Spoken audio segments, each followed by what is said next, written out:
राधे राधे मित्रों, माघ माह के शुक्ल पक्ष में प्रतिपदा से गुप्त नवरात्रि की शुरुआत हो जाती है और नवमी को कहा जाता है महानंदा नवमी।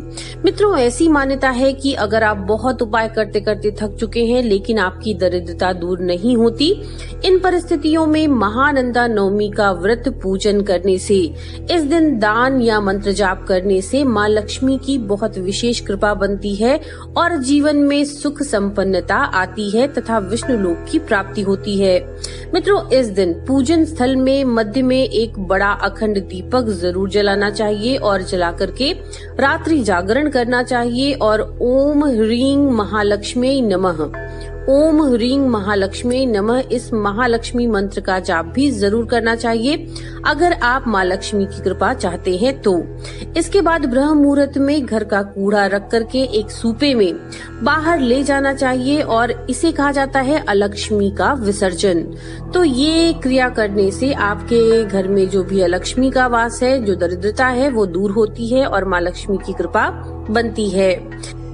इस दिन कुंवारी कन्याओं को भोजन कराने का अत्यधिक महत्व होता है और ऐसा माना जाता है कि इससे व्यक्ति के जीवन की बड़ी से बड़ी समस्याएं दूर होती हैं और मानसिक शांति प्राप्त होती है। मित्रों, महानंदा नवमी के दिन कुंवारी कन्याओं का मिला आशीर्वाद साक्षात देवी के आशीर्वाद के समान माना गया है।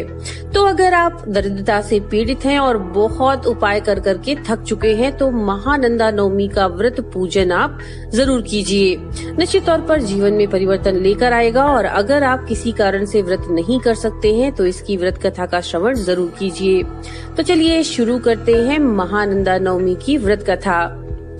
श्री महानंदा नवमी व्रत की पौराणिक कथा के अनुसार एक समय की बात है, एक साहूकार की बेटी पीपल की पूजा करती थी। उस पीपल में लक्ष्मी जी का वास था। लक्ष्मी जी ने साहूकार की बेटी से मित्रता कर ली। एक दिन लक्ष्मी जी ने साहूकार की बेटी को अपने घर ले जाकर खूब खिलाया पिलाया और ढेर सारे उपहार दिए। जब वो लौटने लगी तब लक्ष्मी जी ने साहूकार की बेटी से पूछा कि तुम मुझे कब बुला रही हो।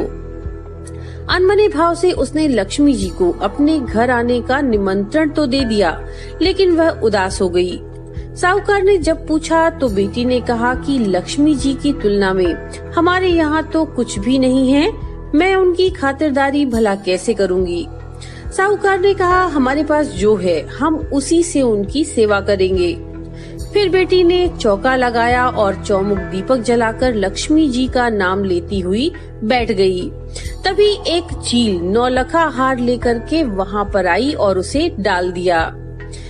उसे बेच करके बेटी ने सोने का थाल, साल, दुशाला और अनेक प्रकार के व्यंजनों की तैयारी की और लक्ष्मी जी के लिए सोने की चौकी भी लेके आई। थोड़ी देर बाद लक्ष्मी जी गणेश जी के साथ पधारी और उसकी सेवा से प्रसन्न होकर सब प्रकार की समृद्धियां उसे प्रदान की। अतः जो मनुष्य महानंदा नवमी के दिन यह व्रत रखकर श्री लक्ष्मी देवी का पूजन अर्चन करता है, उनके घर स्थिर लक्ष्मी की प्राप्ति होती है तथा दरिद्रता से मुक्ति मिलती है और दुर्भाग्य दूर होता है। तो ये थी महानंदा नवमी की व्रत कथा।